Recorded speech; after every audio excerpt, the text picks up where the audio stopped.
So my topic for today is finding your rocket fuel. Holy moly, and it was pretty interesting this morning to come in and think, where's the fuel? Oh, where's the electricity? Where is what's going on? And Deirdre, I just want to say how much I love and appreciate your authenticity and your transparency, because we're going to start out with some authenticity and transparency, because, you know, Karen and I, we live it right along with you. We live it right along with you. And I often have people say, well, yeah, but you have your life together, right? So I'm going to say the recovery thing that they say, don't compare your insides to somebody else's outsides. Okay? So I'm going to let you in on the inside. I'm a little nervous about it. I can feel that. And it just, you know, because here we are in the middle of a prosperity pledge program. And I had a moment 2 or 3 weeks ago maybe, and Karen looked at me and she said, I have never seen you like this. Because I had 2 days of almost paralyzing fear. So I'm going to tell you a couple stories, and I'll let you compare your inside to my inside instead of to the outside. So in 2012, most of you don't know that I lost a pension plan that I have been contributing to for 30 years, which was supposed to be able to allow me to retire early on a very good pension. And in 2013, I went belly up, and I lost pretty much everything that had been a part of that. I spent a lot of time after that reminding myself that I had not forgotten to pay attention to my retirement, that I had actually for 30 years been paying in. I've been rebuilding ever since from virtually nothing, right? And of course, we all know the market's way down right now, so we're all getting to see that experience. We're all getting to have that experience. The pandemic hit CSLDallas pretty hard. Thank goodness we renegotiated our lease for the first year. We got the PPP in that first year, so for salaries. And thanks to Shauna Black, who was my executive coach at the time, she said, you grab every bit of money that you can, every bit of cash. And so for the first time since I've been at CSLDallas as the senior minister, we took one of those SBA loans with a 30-year payout at 2.37%. Wow. Okay, and she said, you grab it right now. And that all of that money went into the bank. And we had also, thanks to Jeff and Karen Fritz, who had been speaking about it, we had rebuilt our reserves. Over the previous years before that, we had rebuilt our reserves back up to $75,000. And so then we opened, but we also know that opening has been a little slower than we had thought. We thought we would open last year, and it's been slow this year. Although our attendance is now beginning to climb, both in person, and we're keeping strong online attendance, and that's a very new shift, which is really great. Our pledgers have been carrying us through. Our pledgers have, for the most part, last year, and especially this year, the pledge to action has been at 100%. We've been able to say that to you. It's been extraordinary. And it's dropped in August and September. We're starting a pledge program this year, $80,000 to $90,000 in the hole. And we had a huge AC replacements due to that. We had 2 AC units. They cost us twice what they would have cost us in previous years because of all the supply chain issues, right? Personally, Karen took a pay cut at the beginning of the year, and we didn't have, so that we didn't have to cut salaries. And now she's stepping out into her own business. And at the end of October, we're facing 5 to 6 months of a loss of one of the salaries of our personal life. So I have to tell you that I've leaned on Karen's prosperity consciousness for CSLDallas, and now she's changing her focus to her business and our business, which is great. She's not leaving CSLDallas, I continue to lean on her for that prosperity consciousness. We had more staff changes, and of course I immediately go to what will people think, and not keep staff, what's the matter with us, are you not doing it right? And finally last week or the week before that, Jason's truck was stolen. So as a result of all of that, I spent 2 days in fear. Just paralyzing fear. And this is the deal, you guys. We tell these principles, we do these prosperity principles because this is where the rubber meets the road. It meets the road in our own lives. It's easy to be positive. It's easy to be powerful. It's easy to feel empowered when life is rolling along. The question is, what am I going to do in that moment where all those things have piled up and piled up and piled up and piled up and piled up to the point where it feels like I'm going into crisis. So I want to put a pin in there because I won't leave you there, I promise. I want to put a pin in there and say that over the years, this month has become my favorite time at CSLDallas. And I can tell you it didn't start out that way. I was afraid to talk about money. I was afraid to talk about pledge programs because, everybody believes that people only talk about it because the church needs their money. It's the only reason they do all this, right? And I had to work through for myself, what are we doing here? And this prosperity program and the pledge program has, in the last 30 years, grown me in ways that you can't even imagine.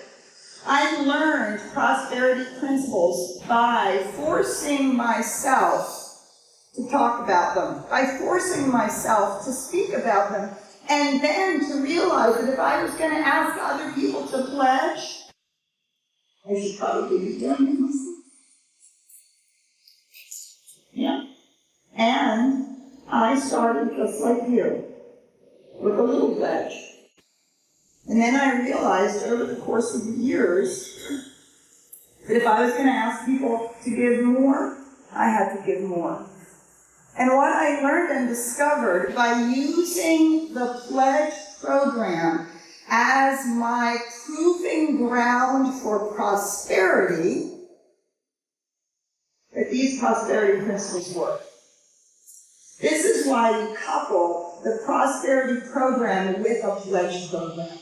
Because we want to give it legs. We want to make it real. We don't want to make it just something that we intellectualize, talk about, or say, oh yes, we live in an abundant universe and isn't that great? But when something doesn't go well, or the crisis hits, or the bill hits, or the change happens, we don't have something to rely on. So the pledge program becomes practice. And I've learned to love science. Oh, and the other piece of it is through this pledge program that I've learned that you love CSLDallas as much as I do. I didn't know that. And so, right? We all feel a little isolated, a little alienated, like we're in our lives alone, and we forget that we're not. We're not in our lives alone. We have each other. That's right. We love you. So, and you know what? I get that, and I used to know that. So, okay, it's a little more than you when I planned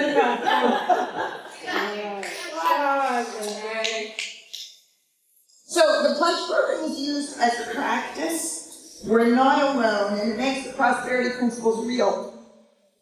Over and over and over and over again, we have the opportunity to activate our consciousness, as Faye talked about, right? It's not just about using the prosperity principles in a crisis. It is about building an overall consciousness of remembering we live in an abundant universe. We are supported by an infinite source. We can raise ourselves above the law of averages. We have tools that we can use and rely on.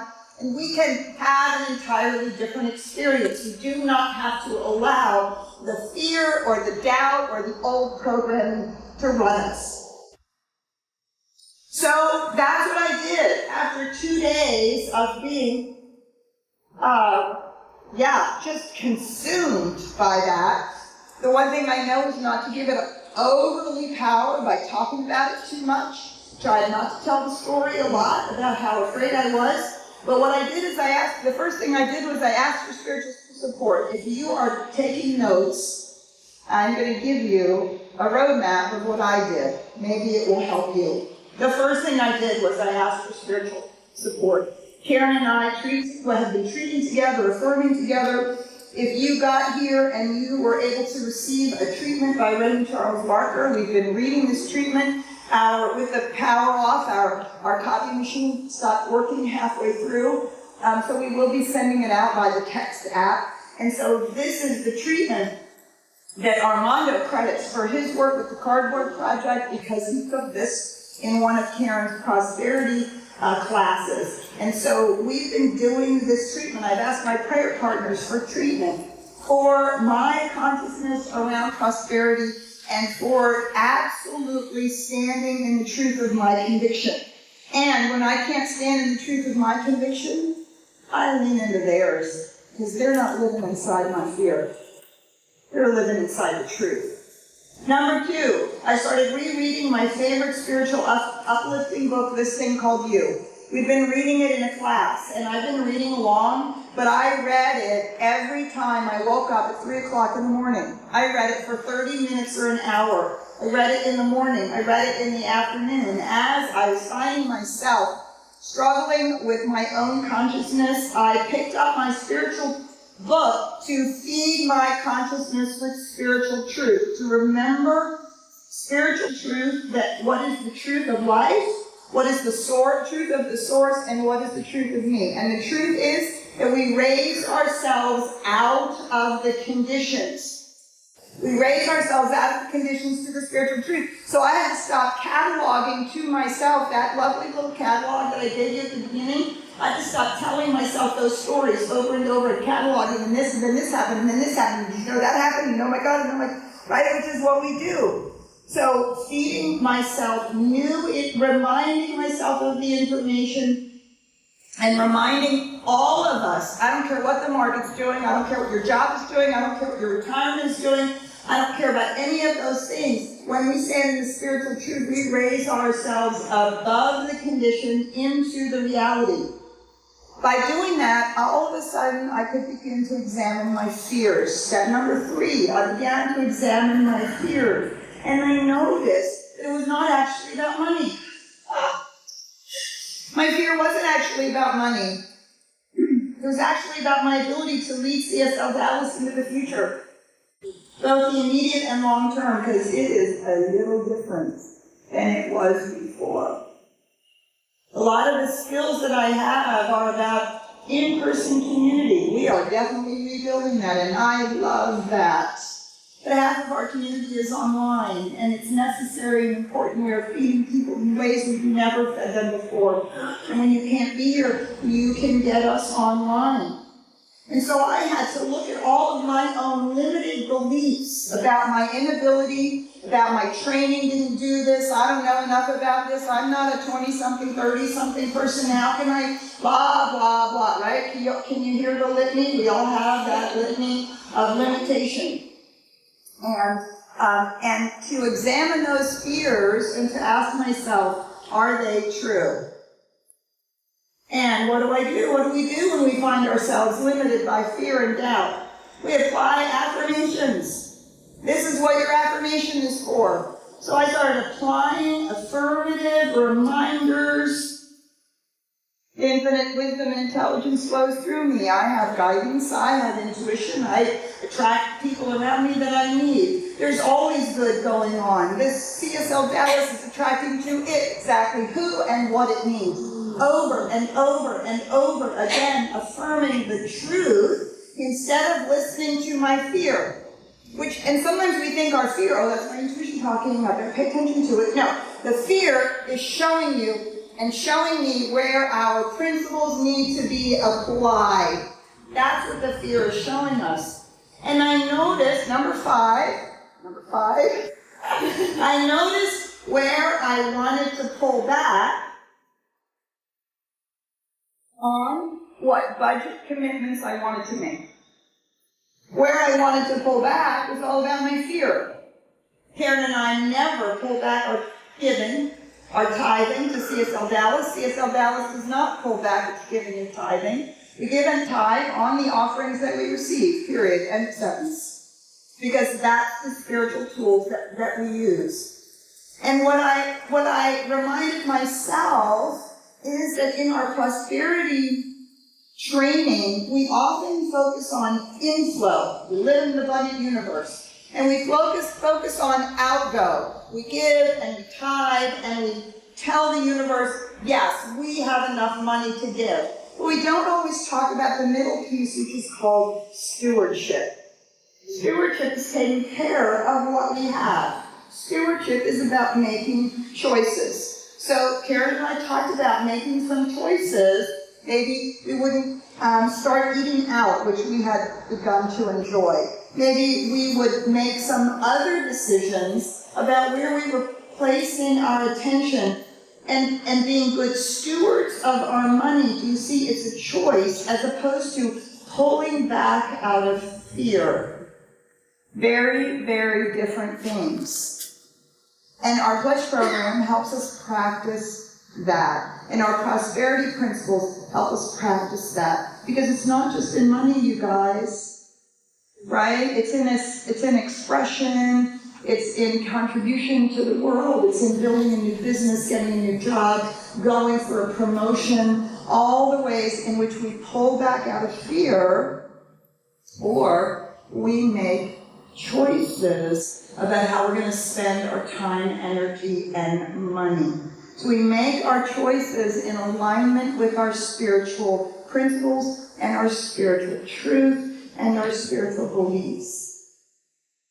So, I am pleased to report to you that so far, Karen helped Jason find a fabulous truck, which was way better than the one that was stolen. For under $10,000, it was not at the 20 to 40% over market value that everybody is reporting used cars are being sold at. It was sold at fair market value. A mechanic came and said, I would buy this truck. And we were able to support him in that because he is now a single dad with full custody of his daughter. And we were able to support him in that. 2, Daniel Jackson, bless his heart, reminded me that sometimes after a crisis, the recovery year is actually the most difficult.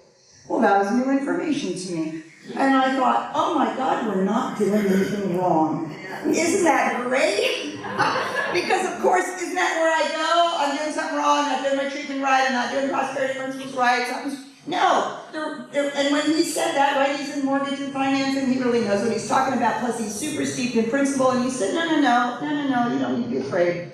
This is just what happens sometimes in a recovery year. And Karen just talked about this, I think, in her most recent prosperity workshop. She said how often it is we have a bill or an unexpected expense, and we freak out about it, instead of looking at the fact that we have actually the resources to pay for it.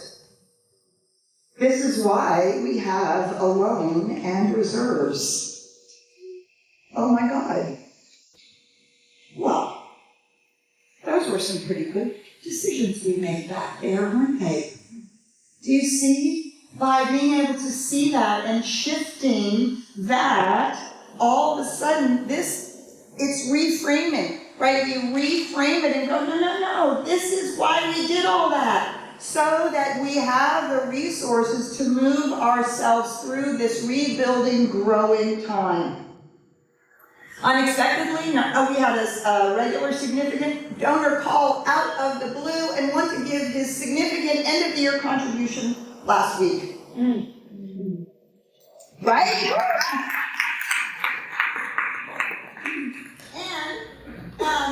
And unexpectedly, we had wonderful results from our Generous Givers event, and now we are growing the total of our pledges, and you can add to that goal by giving your gift and your pledge to CSL Dallas during this time, because the amount of support that we have received so far is ahead of where we normally are at this point.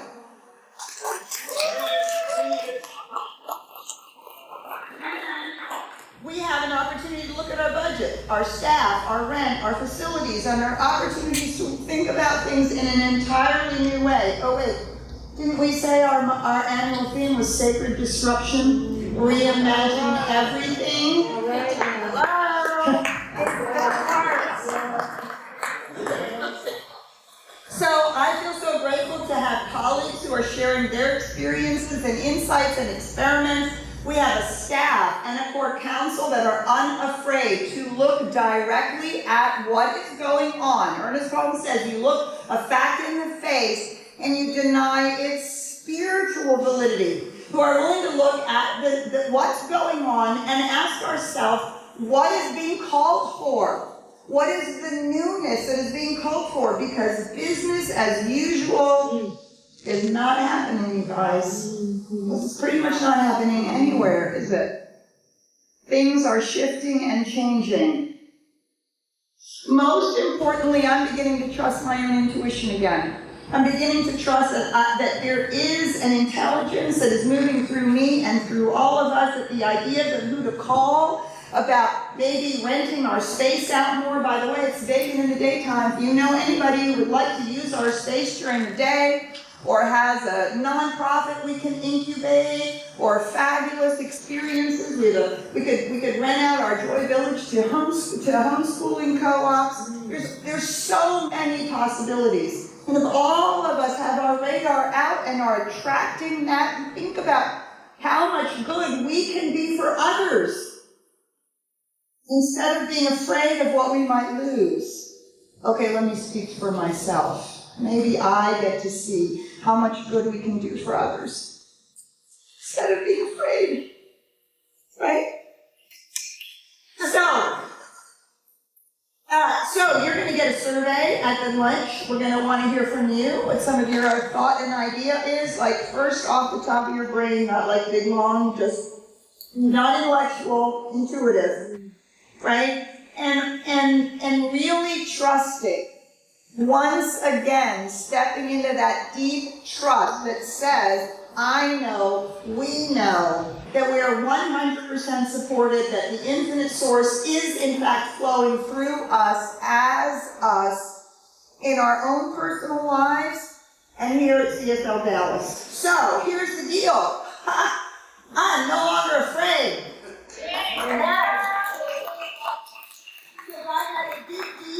I remember that I'm doing this with others. I've stood on trust, and I am open to what's possible, which could be different than what is going on. I found my rocket fuel. This is what it means to find our rocket fuel. To stand on our spiritual truth, to recognize that infinite intelligence is forever guiding our choices and our actions, and to have a profound expectation for good. Because that's what the universe is doing all the time. And it is because of that I can stand up and say, CSL Dallas is blasting off into the unknown.